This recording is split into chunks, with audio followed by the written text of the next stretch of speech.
morning, everyone, and welcome into another exciting Exploring by the Seat of Your Pants broadcast. We got a bunch of new faces in the audience today, and so if you're joining us for the first time, we are all about bringing conservation, adventure, and science into classrooms around the world.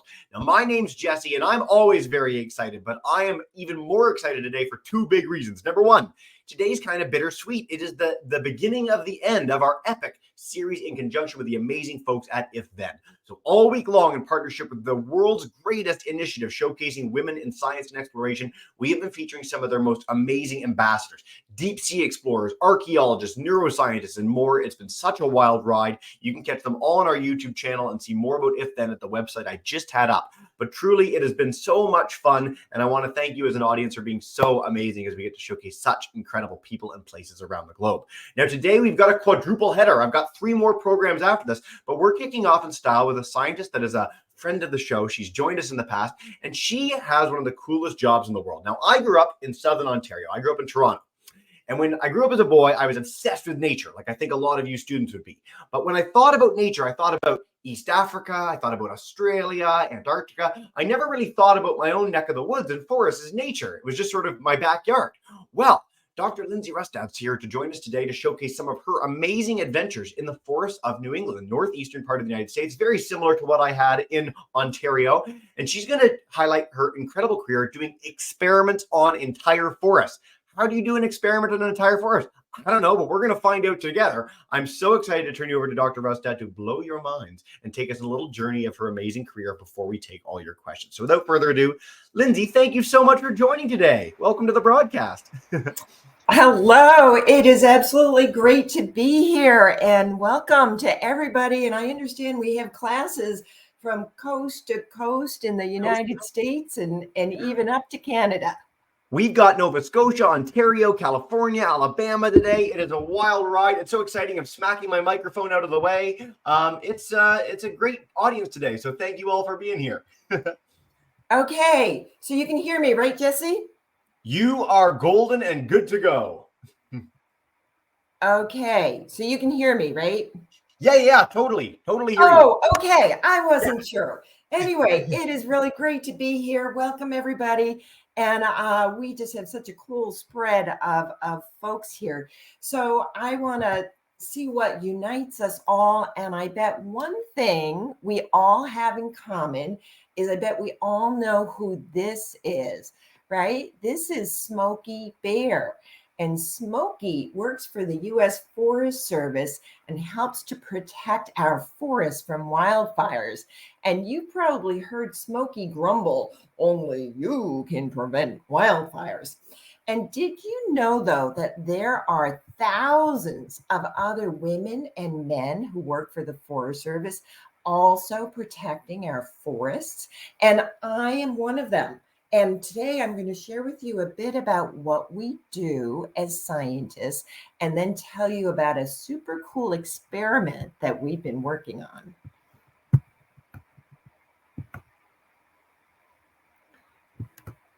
So first, my job is I am a forest ecologist. And again, I work with the U.S. Forest Service. And I work at a magical place that we call the Hubbard Brook Experimental Forest.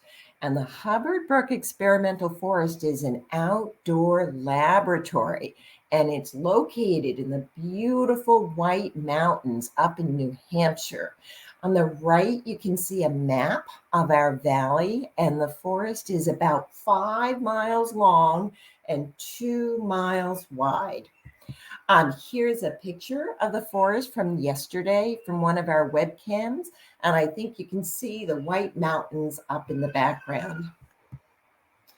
So scientists at Hubbard Brook have been studying the forest since 1955, or long before you or even your parents were born.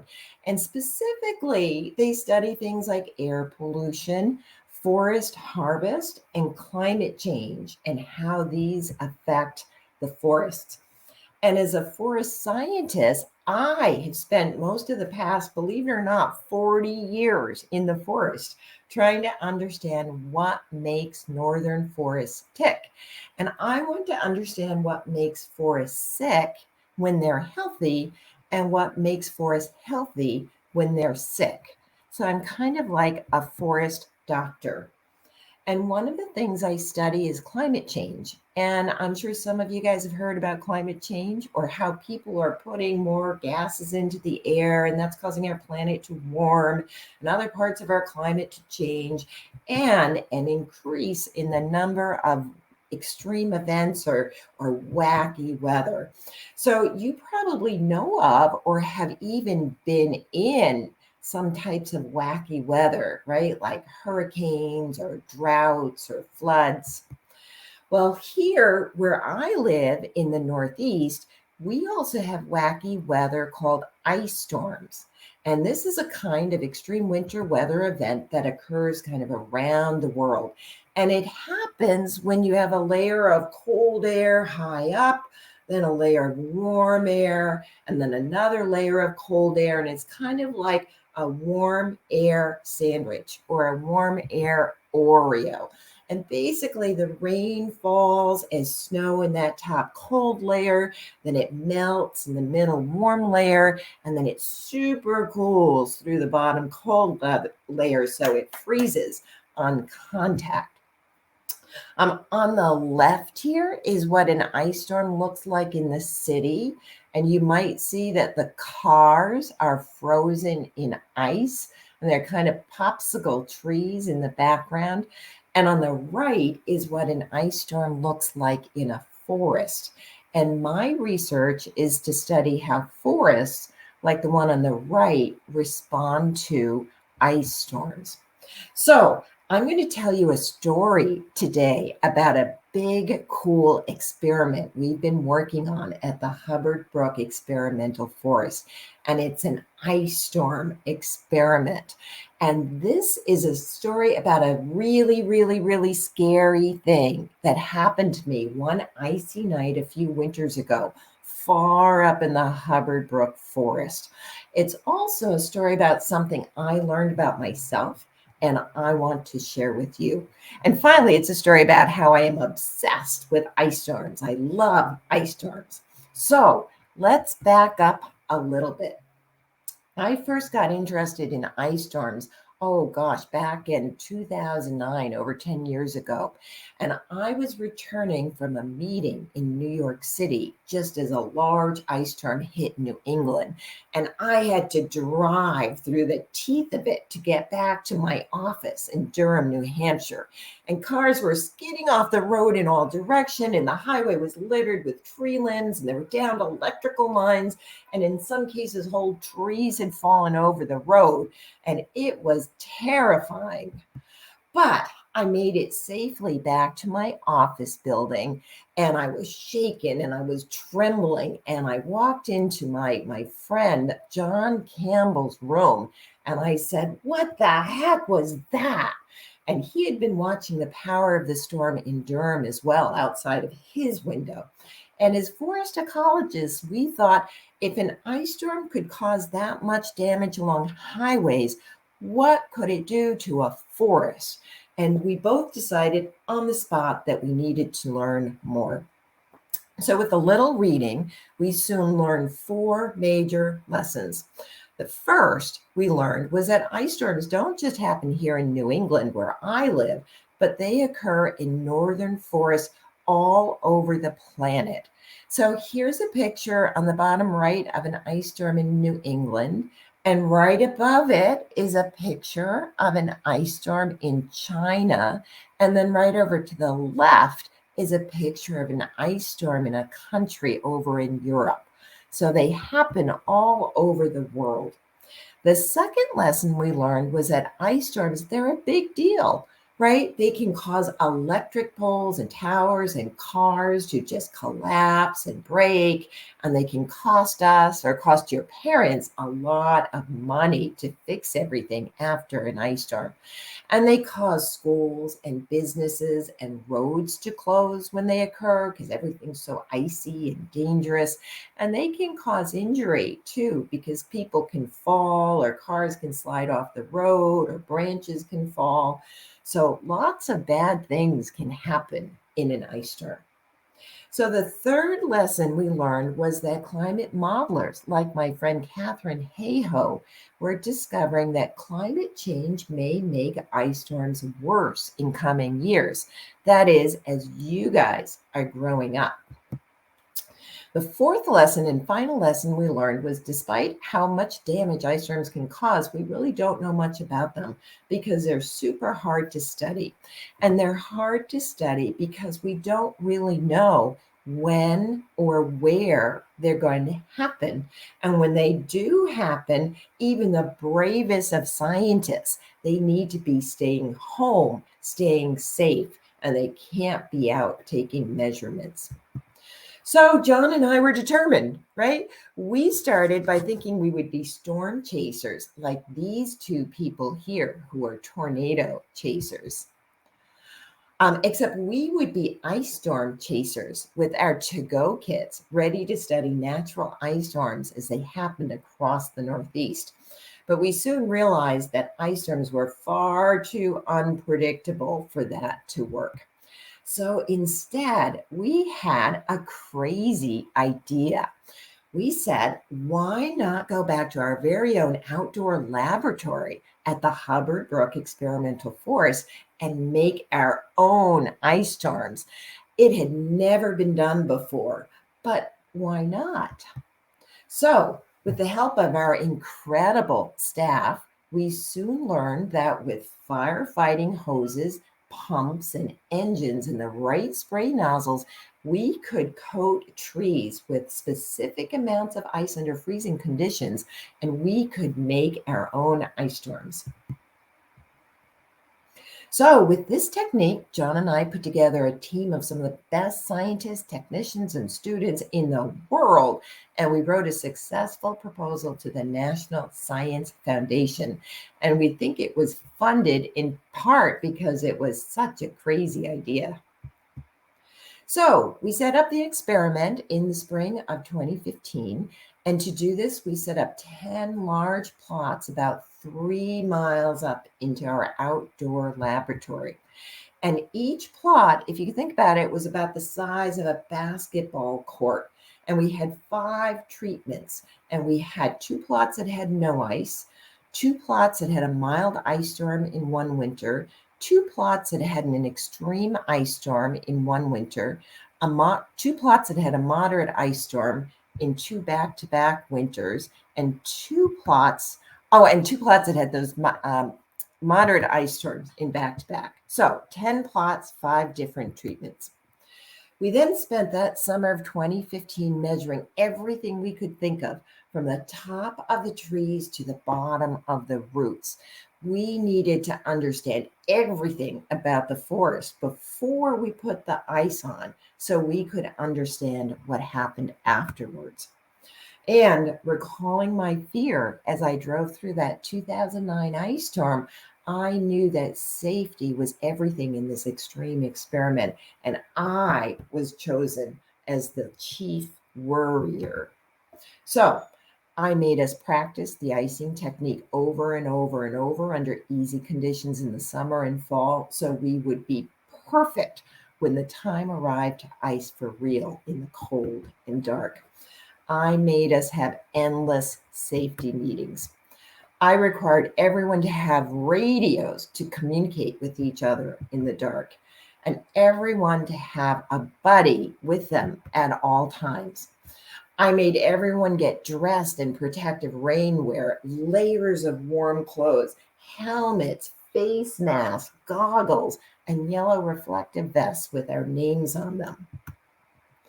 I made sure we had a warming tent, a medical transport snowmobile sled, and not 1, but 2 emergency medical technicians or EMTs on site at all times. And we made super careful plans for when and how to quit the experiment if something went wrong. So we were pumped and we were ready to go. We just had to wait for the right conditions. So finally, it was the night of January 27th in 2016, and the temperatures were hovering around 20 degrees Fahrenheit, which was perfect for making ice. We had to ice at night when temperatures were coldest. We carefully laid out all our equipment in the afternoon. So we put out our pumps and our gas cans and our generators, and we laid out our hoses, and we put out lights so we would be able to see. And we found holes in the ice in the Hubbard Brook so we could get samples of water, and we could put our hoses in there for water for our icing. And we prepped our snowmobiles. We had about 20 snowmobiles ready to go. And we put out these bright orange buckets in the plots to catch the water that might not freeze in the trees, but would come down through the trees to the ground below. We had 40 volunteers gathered from all over the area to pull this off. Recruiting was easy because everyone wanted to be a part of this crazy experiment. One team of 15 would be doing the hard work of icing in the plots, and another team of 15 would be back at headquarters waiting to relieve the first team when they got too cold and tired. Each team consisted of 2 crews, with each crew assigned to an all-terrain vehicle equipped with a pump and a sprayer. And then the crews included drivers and sprayers and runners and hose tenders and mechanics and EMTs and crew leaders. So lots and lots of people. So at 4 p.m., everyone was in place on plot number 3, a moderate ice storm plot. We all waited nervously in silence to see if the gasoline-powered pumps would go on. And then there it was, the roar of the pumps as it caught and it turned over, followed by a great sucking sound as the pump began to slurp water from the brook, and it pushed it through the hoses to a second set of pumps in the back of the ATVs. And from there, both crews started spraying water up and over the trees to come down as a fine, fine, fine mist, freezing on the tree branches and tree trunks on contact. Each crew covered half the plot, spraying water towards each other in these rotating arcs. And the ATVs snaked their way up and down the sides of the plot, creating layer after layer after layer after layer of ice on the trees. We iced into the fading daylight of the late afternoon and into the darkness of the night. At first, it felt like nothing was happening. Then a thin layer of glaze ice accumulated on the branches. Then a thicker layer gleamed in the moonlight. It was strikingly beautiful, and we were all entranced, and we craned our necks upward to take in the view. And the sound was incredible. It sounded like a million tiny crystal glasses clinking gently together in the treetops. After about a quarter inch of ice, things started happening. Branches began to bend downward and they began to sway a bit. And ice-coated twigs began to break and fall, littering the ground with dark debris. But we kept icing, right? Branches kept bending and the twigs kept falling. We got closer to half an inch of ice, and tree limbs started cracking under the weight of the frozen water, booming and crashing down with these great thuds. And we all cheered with the fall of each big branch.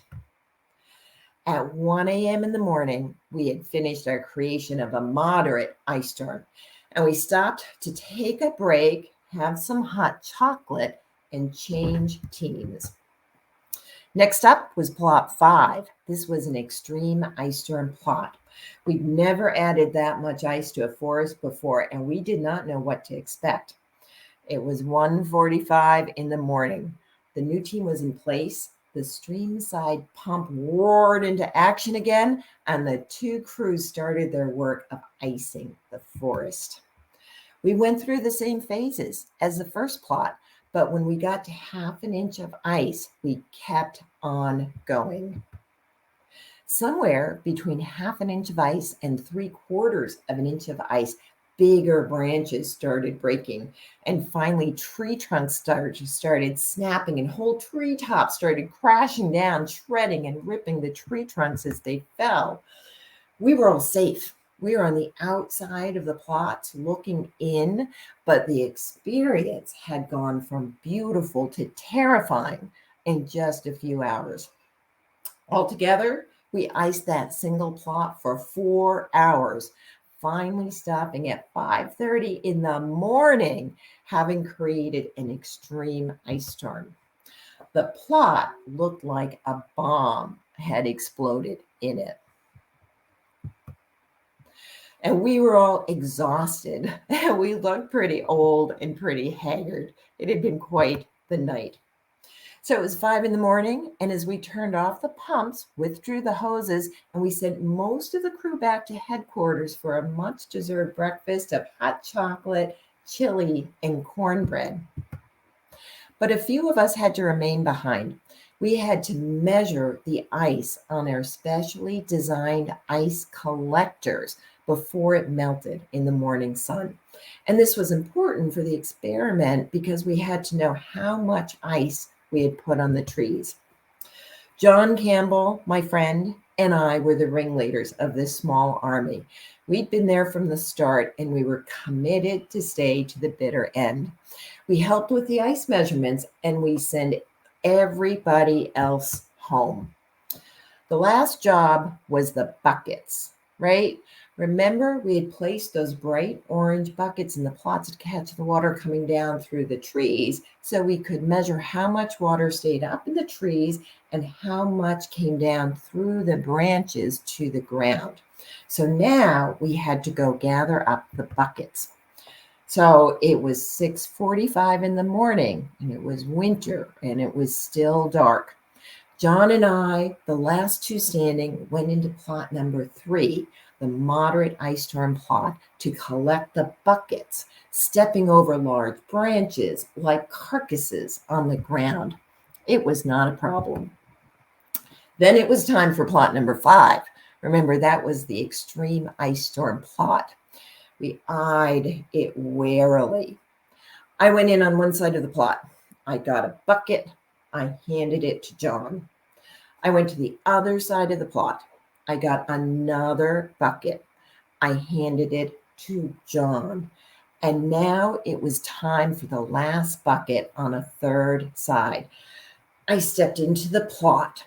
John was 2 feet behind me, just outside the plot, ready to retrieve the bucket when I handed it to him. And then it happened. A huge limb caught up in ice at the top of the tree, let loose, and it came careening down towards me with a thunderous clap. I turned feral, and a loud scream caught in my throat.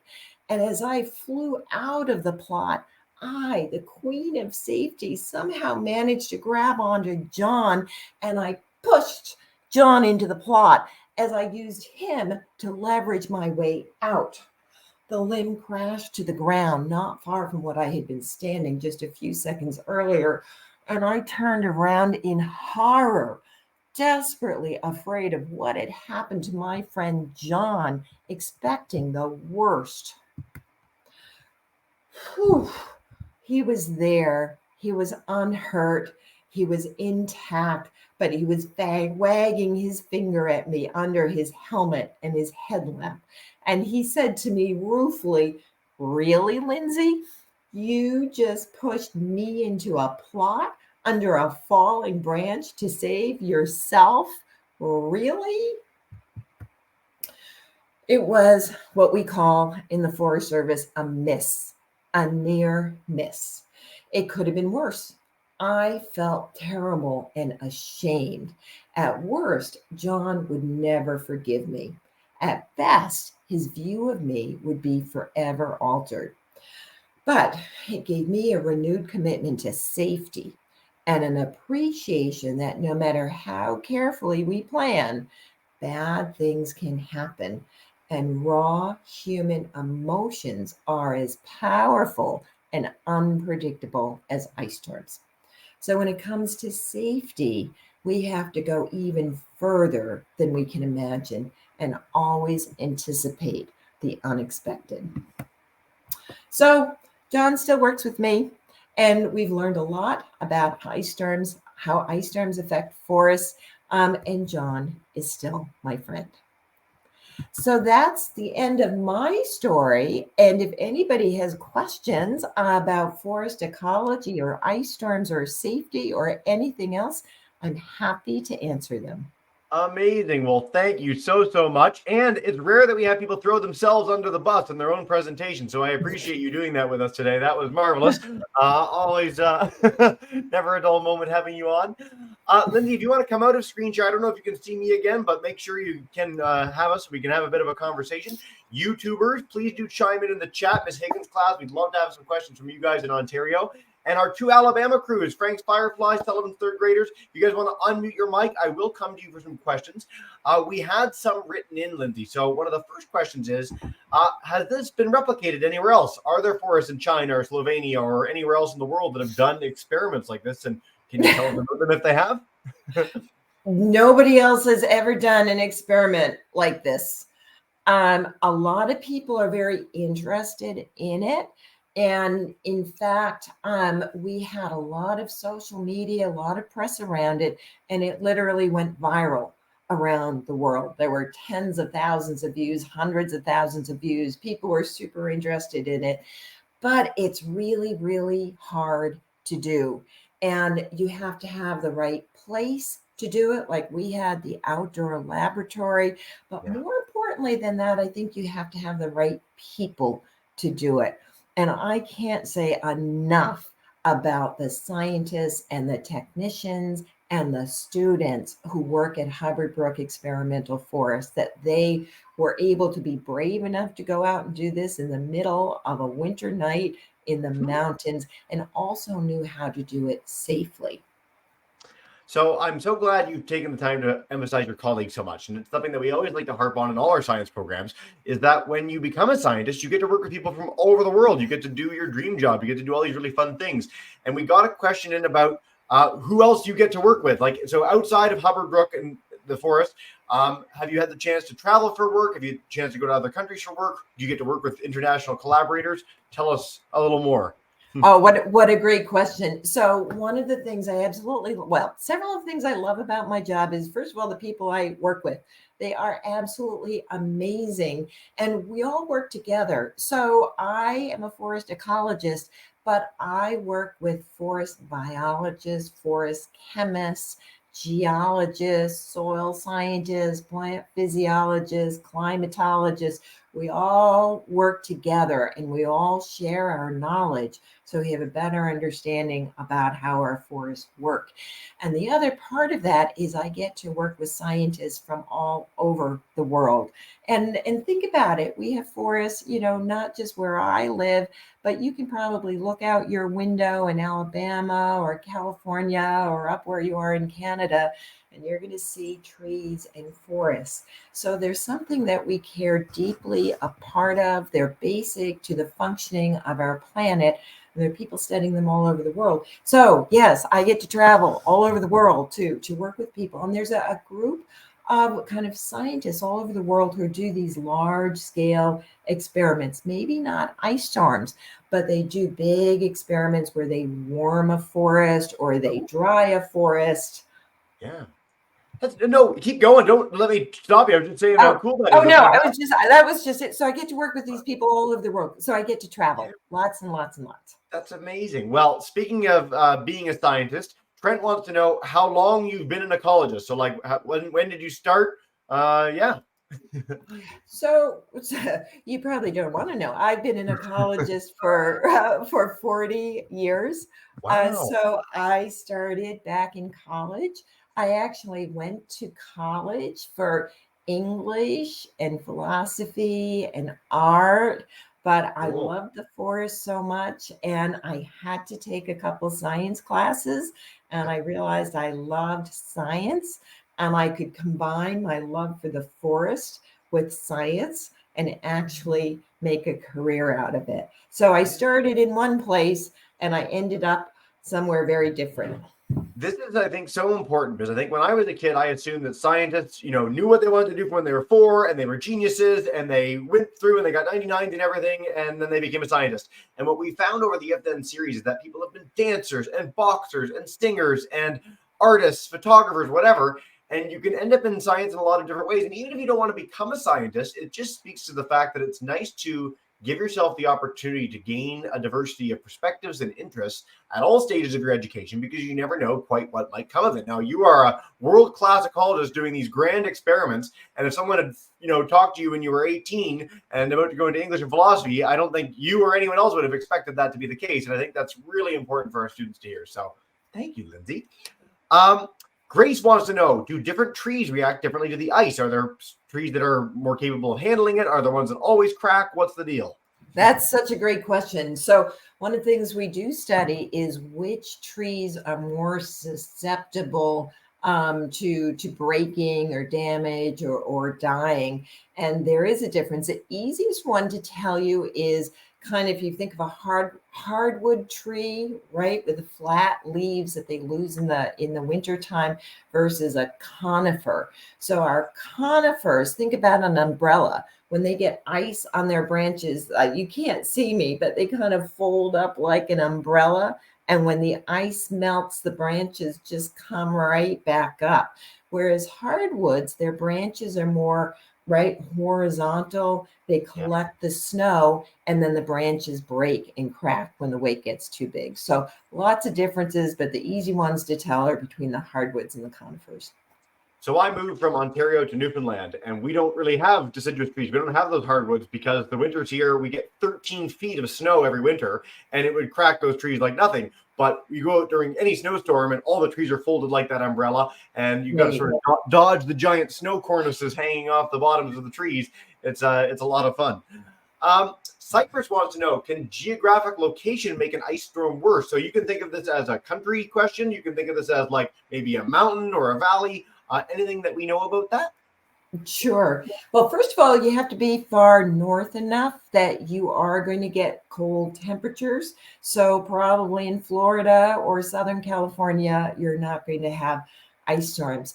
But then where you have them, if you're in mountainous areas, there tends to be something called cold air damming, where some of the cold air is trapped by the mountains and warm air might come up over the top of the mountains. Remember I told you about that warm air sandwich? So that warm air will come up over that cold air and create those conditions that are perfect for ice storms. So where you are definitely does matter. Good question. Fascinating. I want a bit of a warm air sandwich to come our way. It's been very chilly here. Time that wants to come. We're going to head to Miss Sullivan's class to Stavia Hills, Alabama. I'll bring you guys in. So if you want to talk, ask your question, you're good to go. Hey. I have 2 questions for you.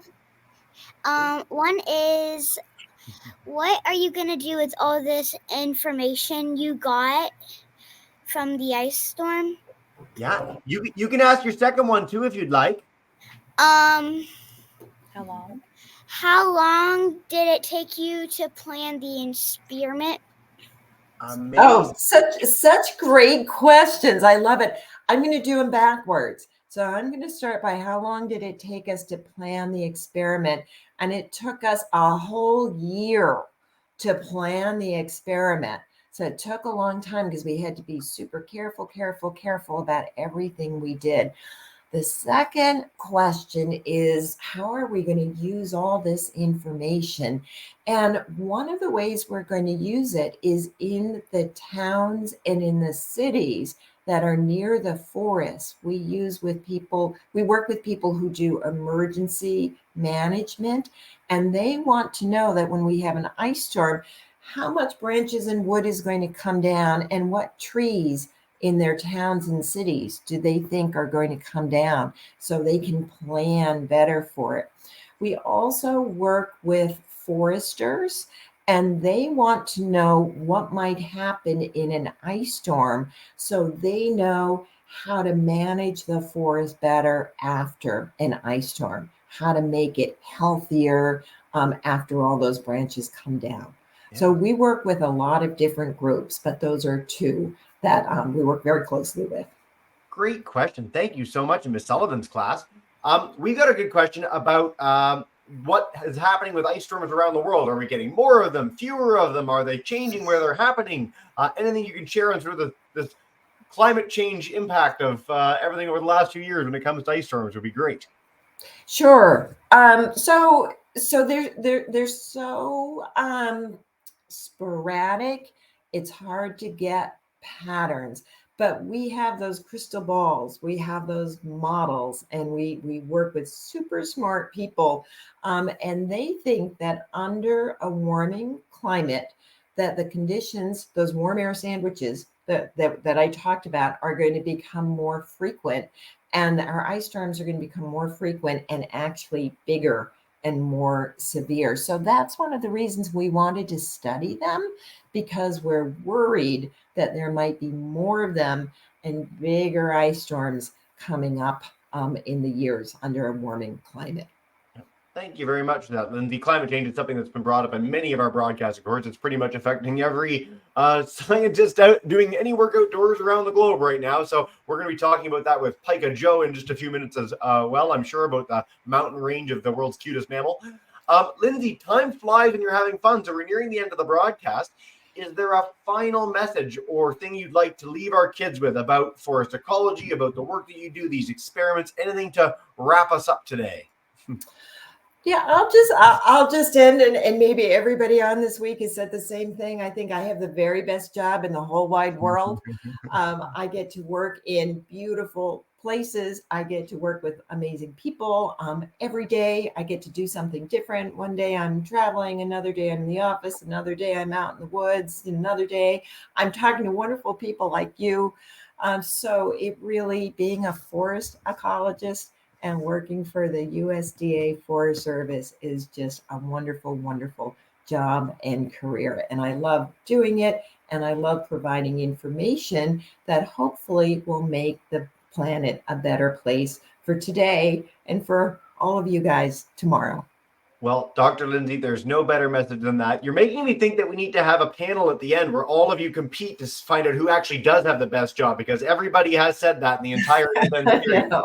Which is a really good problem to have. So I'd encourage our audience, check out If Then, our whole series. We've got 3 more amazing broadcasts today. We've got 1 rescheduled for next week, so that'll be a lot of fun. If you want to learn more about Lindsay's incredible work, see her bio, see the work that If Then has done to showcase her and the other ambassadors, it's all there. And if you want to share this broadcast with your family and friends, it, like everything else we do, is on our YouTube channel. With that, Ontario, California, Alabama, Nova Scotia, Maryland, all of you folks, thank you so much for joining us. Have a wonderful day, and we'll say farewell for now. Bye, guys. Thank you so much. Lindsay.